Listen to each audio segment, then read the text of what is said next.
Every other list on this channel is about reliability, comfort, or price. This one is not. Today we are judging motorcycles on one thing and one thing only: how they look. Nothing else counts. A bike could shake itself apart on the highway and still make this list if the proportions are right. So argue with us in the comments, because this list is not objective, it is not scientific, and honestly, it is not even trying to be. 15 machines, all available new today, ranked purely on visual design. Let us get into it. Nailing nostalgia at number 15, Kawasaki Z900 RS. Priced at $12,249, the Z900 RS is Kawasaki's love letter to the 70s Z1, and the design brief here is pure nostalgia executed with modern paint tech. The broad teardrop fuel tank is finished in a metallic gloss root beer tone that catches light like a classic muscle car hood, and it flows seamlessly into an extended fiberglass ducktail cowl sitting over a round analog gauge pod. The tank-to-tail line is unbroken, which is harder to pull off than it sounds on a bike this size, since most retro bikes break that line the second they add a modern subframe underneath. Look closer at the tank badges and side covers, and you will notice Kawasaki actually cast the emblems in metal rather than stickering them on, a small detail that separates a genuine retro tribute from a cheap costume. The wheel-to-body ratio is also spot on for the era it is chasing. The spoked-look 17-inch wheels sit proportionally right under that big round tank, exactly how a 70s UJM was built, before wheels ballooned in size on modern sport bikes. Even the fasteners holding the side covers on are finished in black oxide rather than raw zinc, so they disappear into the paint instead of catching your eye as an afterthought. The dual analog dials themselves are genuinely deep set into their housings rather than a flat printed face under glass, which throws a real shadow across the numbers. Depending on the angle of the sun, another tiny nod to how instrument clusters actually looked 50 years ago. But flip it around and look underneath. There is a massive square black catalytic converter box welded right into the exhaust run, and it breaks the retro continuity the second you notice it. Once you see it, you cannot unsee it, which is exactly the problem waiting for you at number 14. Punching above its weight at number 14, Royal Enfield Continental GT650. At $6,449, this is the cheapest bike on the entire list, and somehow also one of the most correctly proportioned. The Continental GT650 is a genuine cafe racer, built around clip-on handlebars that push your torso forward, a fuel tank with deep sculpted knee cutouts, and dual upswept chrome pipes that tuck in tight against the frame. Every line on this bike points backward and downward, which is the whole cafe racer trick, and Royal Enfield nails it without a single unnecessary vent or fake air scoop anywhere on the bodywork. The paint on the tank is a genuine two-tone lacquer job with a hand-applied pinstripe running along the seam, not a printed decal trying to fake one, and that alone would be a shock at twice this price. The welds on the exposed steel frame near the headstock are also left completely visible rather than boxed in behind plastic, and they are clean, even beads rather than the lumpy factory welds you sometimes find on budget machines. The half-fairing option, when fitted, wraps tightly around the headlight with barely a finger's width of gap anywhere, which is the difference between a fairing that looks bolted on and one that looks grown out of the bike. Even the seat cowl bolts are countersunk, flush into the fiberglass, rather than left proud, so nothing interrupts the smooth line running from the seat down toward the rear light. Where it falls apart is the rear end. The turn signal stalks are oversized and blocky, sticking out like a pair of ears off an otherwise clean, minimalist tail lamp cowl, undoing about 30% of the good work happening everywhere else on the bike. Before we go further, if a $6,000 bike is beating machines that cost 4 times as much, that tells you something about this list, and it is worth subscribing right now so you catch every ranking we put out, because the surprises do not stop here. Now let's get back to the video. Royal Enfield hid its flaws in the back. Wait until you see a bike that hides them right under your own hands. Bearing it all, at number 13, Honda CB6 50R. $9,499 gets you the CB650R, and Honda's design goal here is to make the engine the star of the show rather than hiding it under plastic. 4 bright chrome exhaust headers cascade tightly together down the front of the block in a fan pattern that is genuinely gorgeous up close, paired with an open-backed round LED headlight and stubby dual-tone brushed aluminum radiator shrouds that frame the motor instead of covering it. It is a naked bike that actually understands what naked is supposed to mean. The fuel tank uses a sharp, faceted crease running down each flank rather than a soft, rounded shape, which visually shrinks the tank and keeps the whole front end looking compact instead of bulbous, a trick plenty of naked bikes in this price range skip entirely. The steel rear subframe is also left bare underneath the seat, with the rear shock exposed rather than tucked away, continuing that same show the mechanicals philosophy from the header pipes all the way to the tail. Even the switchgear on the handlebar is finished in a matte black that matches the frame rather than the glossy plastic you would expect at this price point, so the cockpit reads as a single cohesive unit instead of a parts bin. The rear tail light itself is a thin horizontal LED strip rather than a bulky housing, which keeps the entire rear end visually light and stops the bike from getting bottom heavy the way a lot of naked bikes do once you ADD license plate hardware and turn signals back there. Walk around to the left side of the engine though, and the story changes completely. That dramatic chrome header cascade has no equivalent on the other side, just a dull cluster of textured gray plastic alternator covers and plain rubber plumbing. Symmetry was clearly not the assignment here, and number 12 has its own version of that same feature, just louder. Chasing Grand Prix at number 12, Yamaha XSR900. At $10,599, the XSR900 is Yamaha reaching back into 80s Grand Prix liveries and building a modern retro fighter around that memory. The boxy blue fuel tank with quick-release fasteners looks lifted directly off a factory race bike, sitting above a starkly flat rear hump seat in a raw, blocky matte black cast aluminum Delta box frame that is left completely exposed rather than covered up. It is an angular, industrial silhouette that photographs beautifully from a 3/4 angle. The LED headlight cluster is genuinely small and round, sized closer to an actual 80s race fairing than the oversized units most retro bikes get away with. And that restraint does a lot of quiet work in keeping the front end from looking cartoonish. The seat unit itself uses a genuine step in the upholstery rather than a painted-on line to fake a hump, so the transition from rider seat to tail section reads as a real physical shape when light hits it, not an illustration of one. The exhaust is tucked in high and tight under the tail rather than trailing out low along the swing arm, which keeps the underside of the bike visually clean when viewed from the side and mirrors the compact stance the front end is already going for. But walk to the back of the bike and the illusion collapses. The rear license plate assembly hangs off a massive, spindly plastic arm that extends way past the rear wheel, destroying the tight, tucked tail section. The rest of the bike worked so hard to build. One bad angle should not undo a whole design, but on a bike this visually deliberate, it does. If you find this surprising, wait until you see what is hiding behind number 11's cleanest line yet. Faking nothing at number 11, Triumph Speed Twin 1200. $15,395 buys you a bike obsessed with a single straight line. The Speed Twin 1200 runs a flat, continuous profile from the round headlight across a sculpted fuel tank with neat indents, all the way back to a level, ribbed bench seat with brushed aluminum mock carburetor covers, doing a genuinely convincing job of disguising the fact that this engine is fuel injected. That is clever design, not just retro cosplay.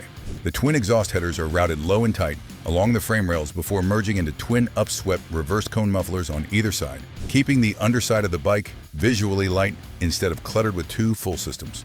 The fork legs are finished in a deep gloss black that is polished enough to reflect the tank paint above it, a small touch that ties the top and bottom halves of the bike together whenever it catches direct sunlight. Even the fender stays are shaped to follow the curve of the wheel rather than running in a straight diagonal line, a subtle bit of extra machining that most manufacturers skip because nobody would notice if they didn't bother. The problem is what is hiding behind that clean facade. Look closely at the right side of the engine and you will find a cluttered mess of black cooling hoses, sensors, and throttle body wiring stuffed awkwardly behind the classic frame rails, like Triumph ran out of room to hide the 21st century. Speaking of bikes that hide their modern guts, less successfully, the next entry does not even try. Wearing armor at number 10, Indian Chieftain Limited.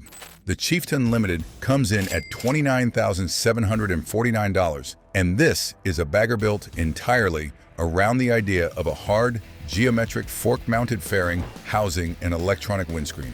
It is a bold, almost architectural front end, paired with slammed color-matched hard saddlebags that taper down and follow the exact line of the dual exhaust pipes underneath them. That tapering trick ties the whole silhouette together from tank to tail in a way most baggers never bother attempting.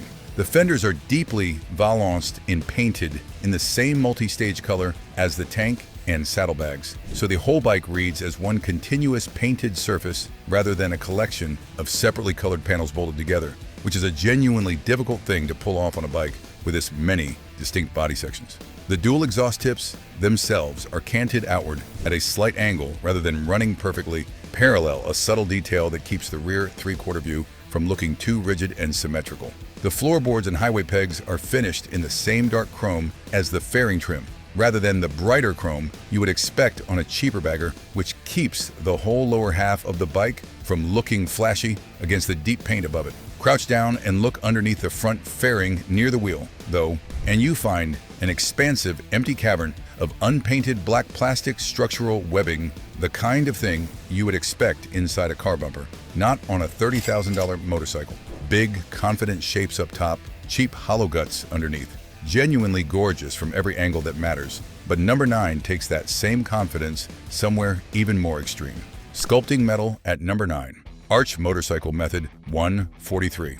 At $250,000, the Method 143 is, without argument, the most expensive bike on this list, and it is built by a company that treats the engine as sculpture.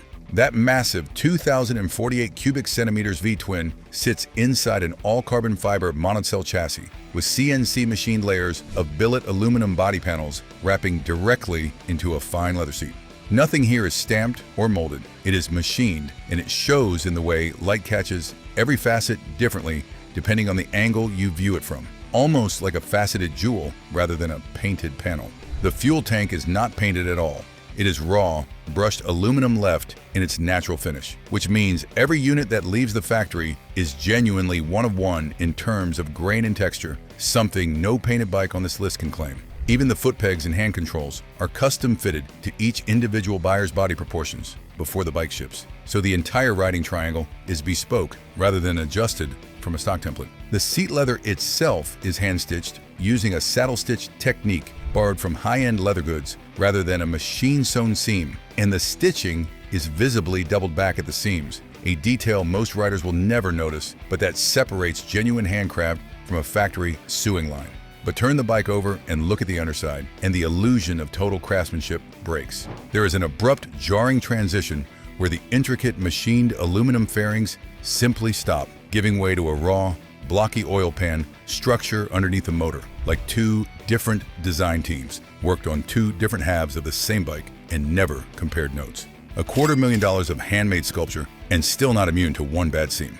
Our motorcycle at number 8 is just as confident and just as human, flexing mass. At number 8, Harley-Davidson Fat Boy 114, $21,999 gets you the Fat Boy 114, a bike whose entire design language is built around mass and how confidently you display it. Solid cast aluminum Lakester disc wheels, completely devoid of spokes, sit under an oversized chrome headlight nacelle and heavily balanced thick steel wraparound fenders. Every surface on this bike is telling you the same thing. Bigger is better, and Harley is not being subtle about it. The fuel tank sits low and wide with a deeply recessed dash-mounted speedometer rather than a bar-mounted one, which keeps the top of the tank looking uninterrupted from the rider's seated view all the way forward to the headlight.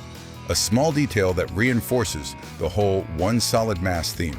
The staggered dual exhaust pipes are chromed to a near mirror finish and mounted low along the right side, adding another confident horizontal line beneath the engine that echoes the fender line above it. The rear fender itself sits so close to the tire that there is barely a gap visible from directly behind the bike. A deliberately slammed look that took Harley's chassis engineers real effort to achieve without the tire actually rubbing under compression. The issue shows up from a flat side-on view. A massive black plastic air cleaner box juts out so far past the engine that it interrupts the clean, continuous horizontal chrome line the rest of the bike is built around. It is a single component undoing an otherwise disciplined silhouette, and it is not the last time we will see that exact mistake. Pure, disciplined mass done almost perfectly, but that almost is about to cost number 7 something even bigger. Stretching the silhouette at number 7, Ducati XDiavel V4. At $28,995, the XDiavel V4 is Ducati's power cruiser, and the design goal here is low and stretched, full stop.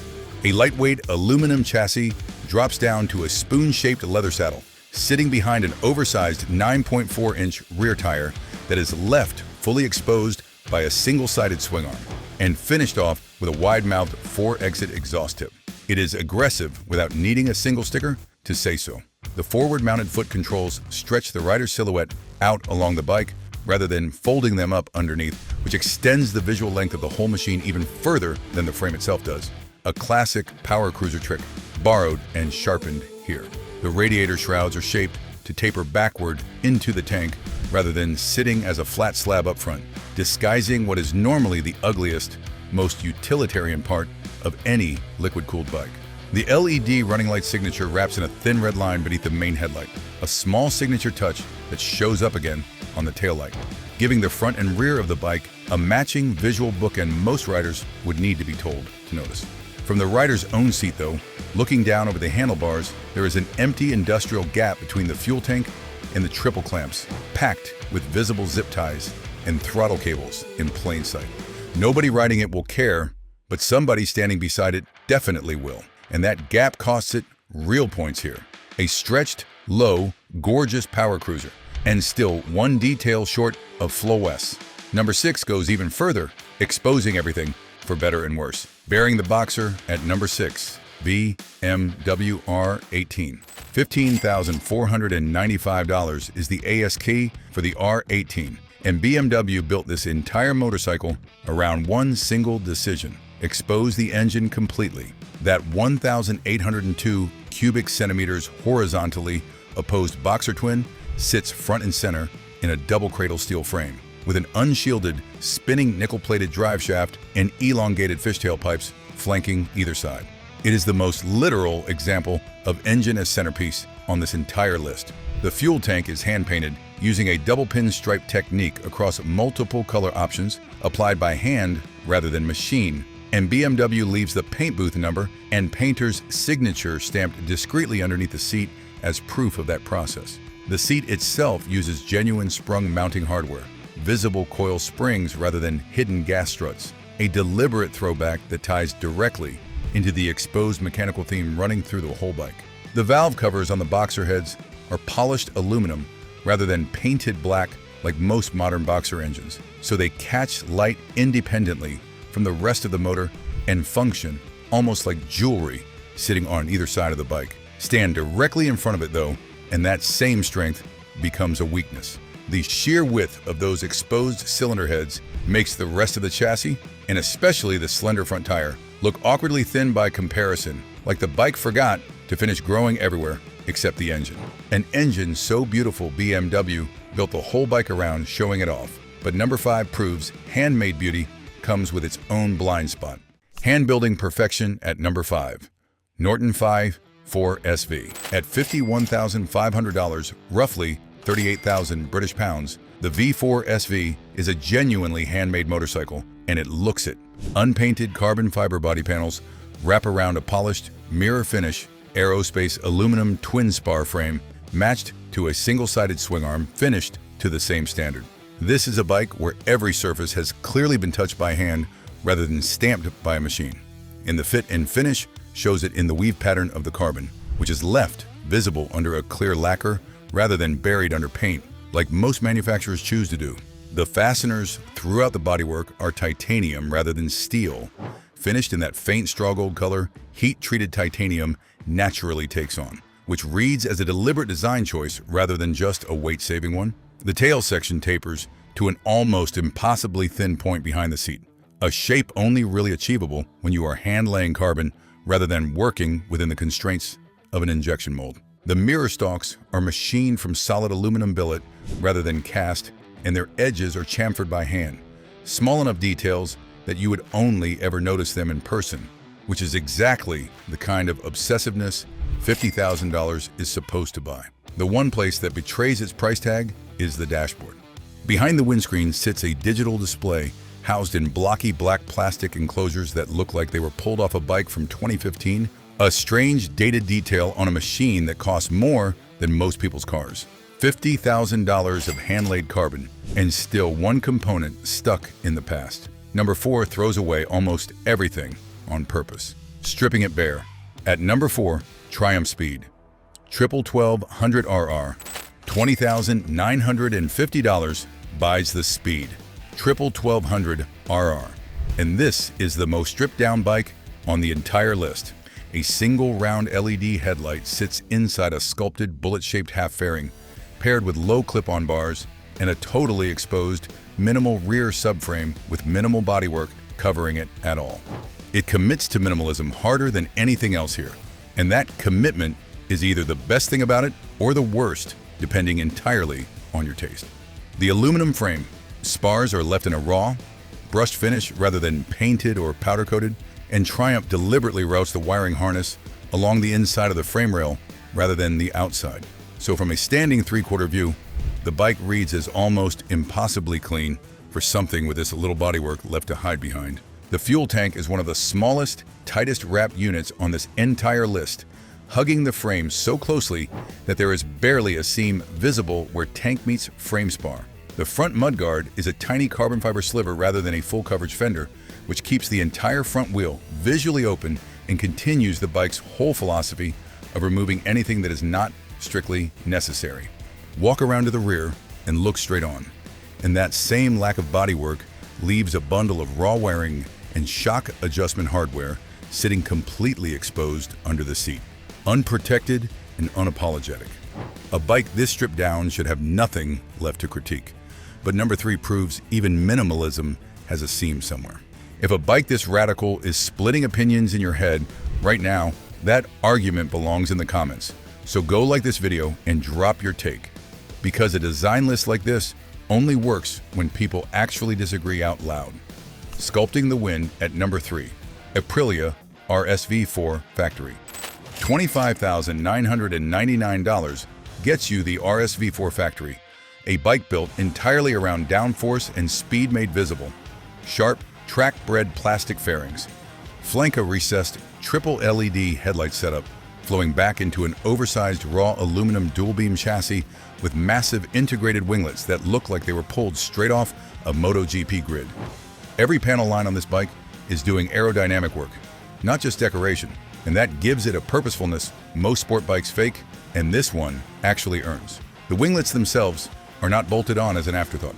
They are molded as a continuous extension of the front fairing. So the transition from bodywork to wing has zero visible seam or gap, which is a genuinely difficult manufacturing trick most competitors have not matched yet. The tail section pinches down dramatically behind the rider, narrower than the seat itself, exaggerating the wedge shape the whole bike is chasing from nose to tail.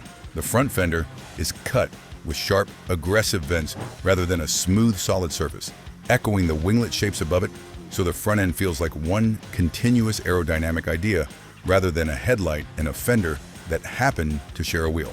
The side profile is where it stumbles. An extraordinarily bulky stock exhaust canister completely hides the rear swing arm and wheel architecture, bearing one of the most interesting mechanical areas on the bike behind what is basically a plastic can. Every panel earns its keep aerodynamically with this Aprilia, and still one plastic can undo the view. Number 2 is just as calculated and just as human. Layering aggression at number 2, Ducati Panigale V4. At $27,795, the Panigale V4 is layered, aggressive, and unapologetically complicated. Overlapping fairing panels with aerodynamic winglets are built directly into the bodywork, sitting above an aggressively raked fuel tank and a wide rear wheel exposed by a single-sided swing arm. Nothing on this bike is a flat surface. Everything overlaps something else, and somehow it still reads as one coherent shape instead of a mess. That is genuinely difficult to pull off.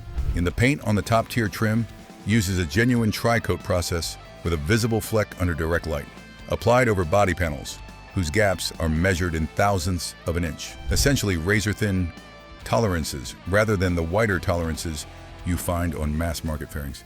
And that tightness is part of why the layered panels read as intentional instead of chaotic. The 𝐏𝐄𝐑-derived engine is left partially visible through a cutout low on the right fairing, a small window that reminds you exactly what is powering all that bodywork above it.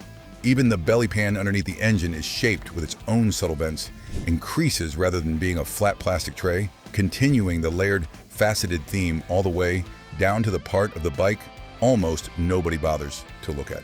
From the rear three-quarter angle though, an overly long vibrating plastic license plate bracket completely breaks that sharp racing profile, hanging off the back like an afterthought nobody signed off on. One more bike stands between this and the very top spot, and it might be the cleanest execution on the entire list. Perfecting restraint at number 1, MV Agusta Superveloce S. $23,098 is the price of the best-looking motorcycle you can buy new today, according to this list, and the Superveloce S earns it through sheer restraint. A teardrop-shaped carbon fiber front cowl wraps around a single circular headlight in a shape that is basically timeless, transitioning cleanly into an exposed trellis frame and finishing with a signature triple exit exhaust cluster that looks sculpted rather than bolted on. There is no excess here, no panel doing nothing, just one continuous confident shape from front to back. The fuel tank sits low and narrow, allowing the rider's knees to tuck in tight against genuine metal rather than wide plastic panels, which keeps the whole midsection of the bike visually slim, even with a full-size engine underneath it. The single round headlight, rather than the multi-LED clusters most modern sport bikes use, is doing an enormous amount of work here, giving the entire front end a classic, uncluttered focal point that every other angle of the bike seems to build toward. Even the mirrors are stock-mounted and body-colored rather than the usual black plastic afterthoughts, continuing the same continuous shape all the way out to the edges of the bike. The seat unit tapers into the tail with a subtle upward kick right at the very end, a small flourish that keeps the rear from looking like it was simply cut off flat once the designers ran out of bodywork to shape. Even MV Agusta could not finish the job anywhere though. Look directly at the radiator area and you will find cheap-looking, unpainted plastic shrouds sitting right next to genuinely expensive carbon fiber bodywork, a jarring material mismatch on the one bike that otherwise had none. That is the list, 15 motorcycles ranked purely on how they look, and I already know some of you are furious that your favorite bike did not crack the top 5. Good. That is the point of a design list. It is not math, it is an argument. And click on the next video to continue the ride. Never buy the wrong bike again? Get your guide right now and subscribe to our channel.